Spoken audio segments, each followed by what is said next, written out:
Şimdi bu şu dizilerde üretilen elektrikler orada şu aşağıya kabloyla iniyor. Buraya geliyor. Buradan şu binanın içine giriyor. Bu müşterek binamız. Hem bunların hatları geliyor hem bizimki. Oradan şu direğe kadar yer altından götürüyoruz. Direkten itibaren bu interkonnekte gidiyoruz. Oradan devam ediyor. Buradaki 9 tane projenin tamamının elektriği şunda toplanıyor. Buna toplanıyor. He. Şu binalar da her birinde birer tane bina var bu burada. He. Bu binalar da şey binası. Birinde trafo var, birinde invertör var. Ayrıca kesici vesaire hücreler var muhtelif. Çok sayıda panel var burada. Panel mi oluyor? Panel mi deniyor? İşte bunlar panel. Hmm. Bunlarınki kaçlık bilmiyorum da bizimkiler 265'lik. 14.000 civarında panel var bizim burada. Gel şu alttan da göstereyim, buraya kadar geldim madem. Abi şurada böyle miymiş? Ya bura yol imarda da Ha. sökeceğiz burayı, birleştireceğiz. Ben geldim daha bellenmiyor gitmişler. Bak hocam şu kameraları görüyorsun bak. He, gördüm. Şunlar yıldırım paratonerleri. He, tamam. Burada var. Orada güneşin şeyini ölçecek cihazlar var muhtelif. Hmm. Bak şimdi gel.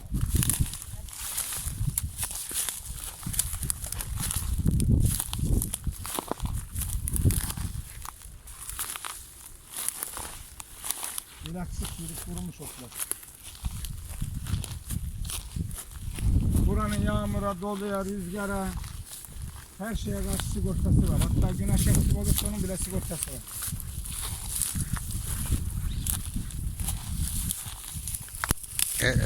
Dokunursa bir şey olmuyor değil mi? Oluyor Yok mu? yok bir şey olmaz. Elektrik yok. Gel hocam. Tarihi. Şimdi bak. Her panelin altında şöyle DC şeyler var. Boxlar. Şuradan gelen şunlar hücreler. Şu hücrelerden şunlar elektrikleri topluyor. Güneş enerjisini aldığı zaman radyasyonu burada bir gıpırdanma oluyor, hareketlenme oluyor. Bu hareketlenme elektriğe dönüşüyor. Elektriği de şu hücreler alüminyum teller topluyor. Topluyor, getiriyor. Şuradan şunun içine. Buna bağlanıyor. Buradan almıyor. Buradan bak şu kablo. Bu kabloyla böyle birbirine bağlanarak devam ediyor gidiyor. Bak birisi artı. Birisi eksi olmak üzere. Şeylerden farklı bağlantı yerleri. Bak şu şuraya bağlanmış. Şu nereye bağlanmış? Bu tarafa bağlanmış. Bu şekilde aşağıda öyle gidiyor. Öbür ucunda bunların DC box dediğimiz boxlar var. Bu ürettiğimiz elektrik pilin elektriği gibi doğru akım. Sonra şu binaların içinde invertör dediğimiz invertörler var. O invertörler bunu alternatif akıma çeviriyor. Yani bizim evlerde kullandığımız elektrik akımına çeviriyor. Sonra bunlar da toplu olarak götürüyor. Tabi oluyor 35.000 volt. Bunu evde kullanma mümkün değil.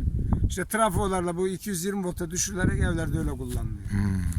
Bizim buranın şu anda 9 megawatt yerin ceyranı Osmaniye'nin şeyler hariç, sanayi falan hariç, iş yerleri hariç ev elektriğini karşılar günlük. Gündüzleri. O kadar çok yani. Bunu devlet alıyor sizden. Devlete... Tabii, normal toroslara da şey veriyoruz. Onlar satıyor, topluyor parayı bize veriyor. Anladım. Şu karşı başkalarının da sattığınız... Şu anda sattığımız işte biz onların ayaklarını falan yapmıştık. O şekliyle sattık onları. Onların ayakları var farklı değil mi? O ayak mı? Ne oluyor? O şey Şunlar alttan. Onlar o tarafı tek ayak üzerine yaptık. Bu tarafı çift ayak üzerine yapmıştık. O ayakların parasını daha vermediler. İşte alacağımız olan da o ayakların parası. Burada yok öyle bir şey değil mi? Onların altlarında bir şey var ama. O ne? DC box'lar işte. Ha onların altları. Toplanıldığı yer. Yok onların invertör. Onlar invertör de kullanmışlar. Biz invertörleri merkez sistemde kullandık. Bizim DC box'lar öbür uçta. Ha Şeyine göre, tabii. oraya toplana yer. Şurada değil de mesela şunun öbür ucunda var. Anladım. İkisini bir yaptılar. Bunların dizileri uzun olduğu için, şu dizi kısa olduğu için bak kısacık. Kaç tane var burada? Mesela 22 panel var ama orada kaç tane var? 220 panel var. Anladım. Dolayısıyla her birinin başına birer tane koymuşlar. Bizim ikisine bir idare etti. İkisine bir. Yani hesabla, ölçümle. Anladım. Anladım.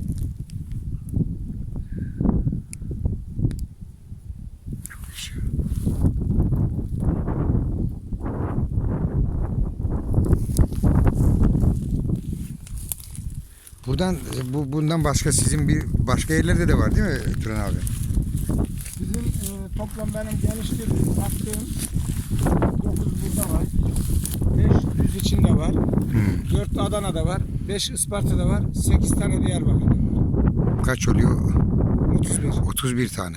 Şu anda mevcut çalışıyor. Mevcut 30 şu anda Diyarbakır bu ayın sonuna girecek. Diğerleri Isparta'da bir tanesi henüz daha başlanmadı, inşaatına başlanacak. Diğerlerinin hepsi çalışıyor. Üretiyor. Maşallah. Bu 4 yıl oldu üreteli. 2017'de biz bunları meyveye koyduk. Değişiyor da değil mi bunlar zaman zaman? Ha? Değişiyor mu?